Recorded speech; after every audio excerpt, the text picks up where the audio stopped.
Have you ever walked through the woods and felt like the trees were whispering secrets just out of earshot? Or maybe you've been in a quiet room, only to hear a sound that sends chills down your spine, but no one else seems to notice. Today, we're diving into the haunting harmony of nature's whispers, where the line between the natural world and something other starts to blur. What if these moments aren't just your imagination? What if they're signs of something much deeper, much darker? Let's explore together.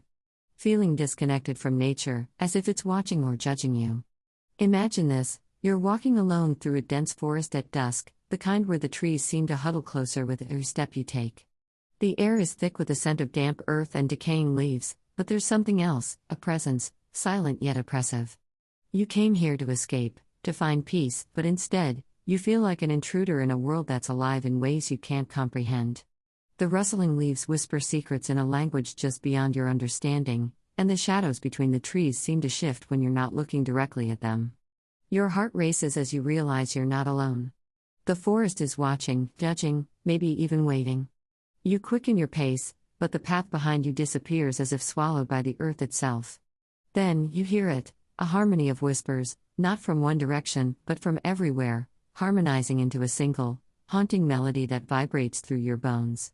You run, but the melody follows, growing louder, more insistent, until it's all you can hear. And then, silence. You're back at the edge of the forest, the sun now fully set, with no memory of how you got there. But the melody lingers in your mind, a constant reminder that nature knows you were there, and it hasn't finished with you yet.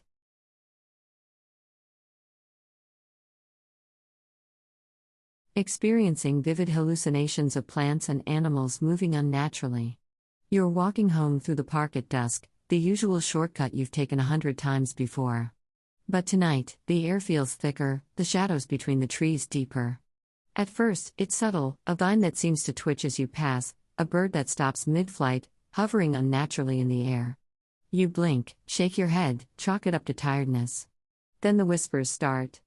Not from anyone around, there's no one else here, but from the trees themselves, a soft, rhythmic murmuring that seems to sync with your heartbeat.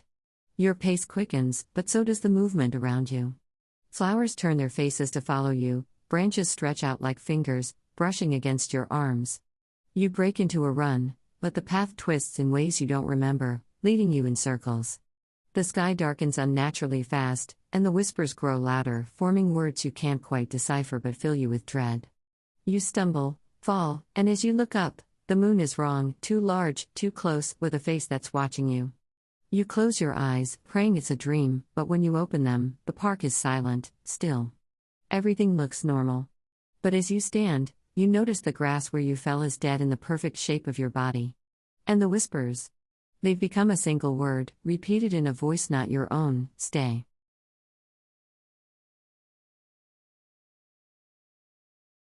Imagine this: you're standing in the middle of a vast, open field, the kind where the grass sways gently under a sky so wide it feels like it could swallow you whole.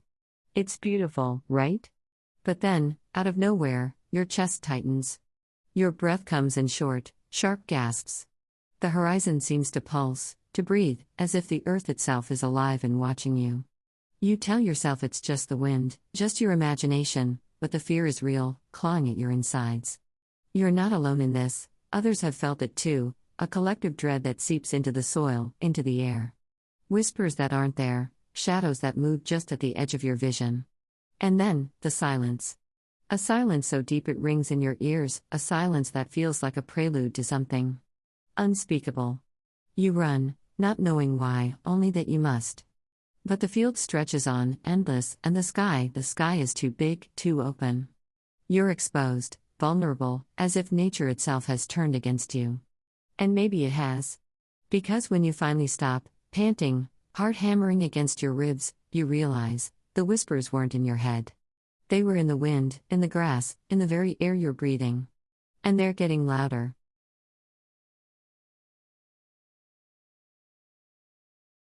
Hearing whispers or voices coming from the wind or trees.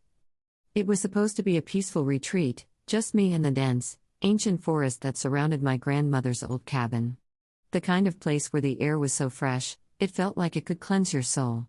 But on the third night, as the wind picked up, weaving through the leaves like invisible fingers, I heard it, my name, whispered so softly I thought I'd imagined it. Then again, clearer this time, but not from any direction I could pinpoint. It was as if the trees themselves were speaking. My heart raced, a cold sweat breaking out despite the chill. I told myself it was just the wind, a trick of the mind in the silence of the woods. But the whispers grew, forming words I couldn't understand, a language that felt ancient and wrong. I ran inside, locking the door behind me, but the whispers followed, seeping through the cracks, filling the cabin with their haunting harmony. I couldn't sleep, couldn't think, the voices a constant, oppressive presence. By morning, they were gone, but the memory lingered, a question etched into my mind: were they ever really there, or had the forest somehow spoken to me?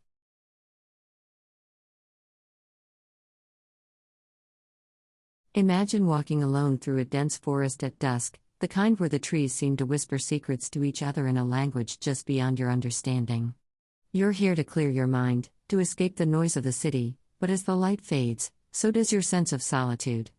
At first, it's just a feeling, a prickling at the back of your neck that someone, or something, is watching you. You turn around, but there's nothing there. Just the trees, the shadows, and the wind.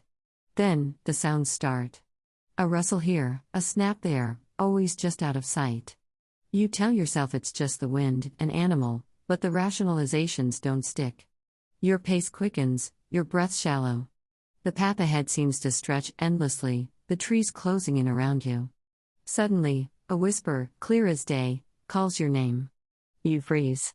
The voice wasn't yours, wasn't human. The forest falls silent, waiting. Your heart races as you realize the horrifying truth: the forest isn't just watching you. It's hunting you.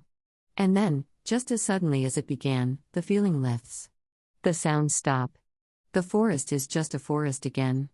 But as you hurry back to the safety of your car, you can't shake the feeling that the trees are laughing at your retreat, their branches swaying in a mockery of a wave. You'll never walk in those woods again, but the question lingers: were they ever really just woods?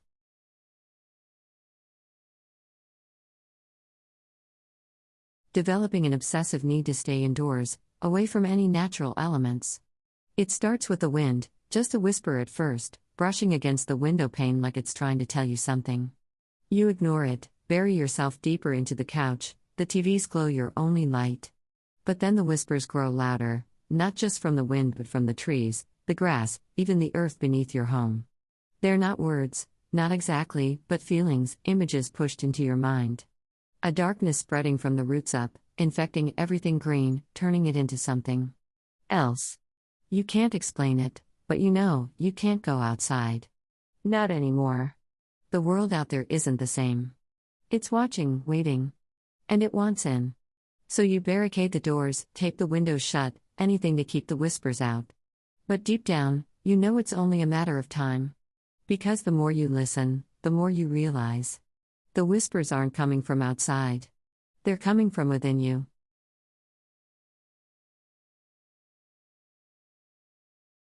You're walking through the dense forest at dusk, the air thick with the scent of damp earth and rotting leaves. The trees tower over you, their branches twisting into grotesque shapes against the dimming light. You came here to find peace, to escape the noise of the city, but the silence is oppressive, suffocating. Then, you hear it, a whisper, so faint you're not sure it's real. It's not the wind, it's too deliberate, too human. But there's no one here. The whispers grow louder, more insistent, as if the forest itself is speaking to you. Your skin crawls, your breath comes in short gasps. You try to run, but your legs feel heavy, foreign. Looking down, you see your hands, they're changing, the skin darkening, the fingers elongating. Panic sets in. Is this real? Are you losing yourself, turning into something else? The whispers reach a crescendo, a haunting harmony that fills your mind until you can't think, can't remember who you were. And then, silence. You're alone in the forest, but you're not you anymore. Or maybe you never were.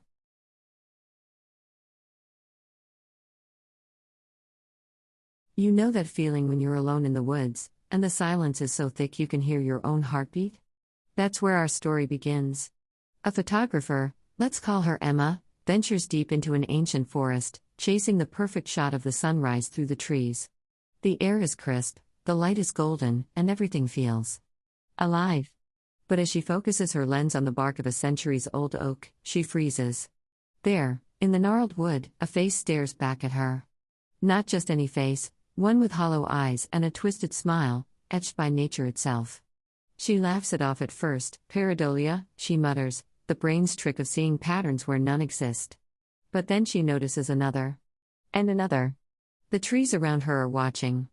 The wind carries whispers, not of leaves, but of voices murmuring her name. Emma's breath quickens, her hands shake. She tries to rationalize it, sleep deprivation, maybe. But the eyes in the bark follow her as she stumbles back, the path she came from now unfamiliar.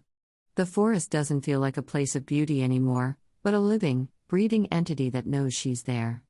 And as the last light fades, the whispers grow louder, the faces clearer. Emma runs, but the trees. They seem to move, to close in. And just as she breaks through to the edge, she turns back one last time. The forest is silent, still. But in the shadows, the faces remain, smiling. Was it all in her head? Or was the forest really watching? That's for you to decide.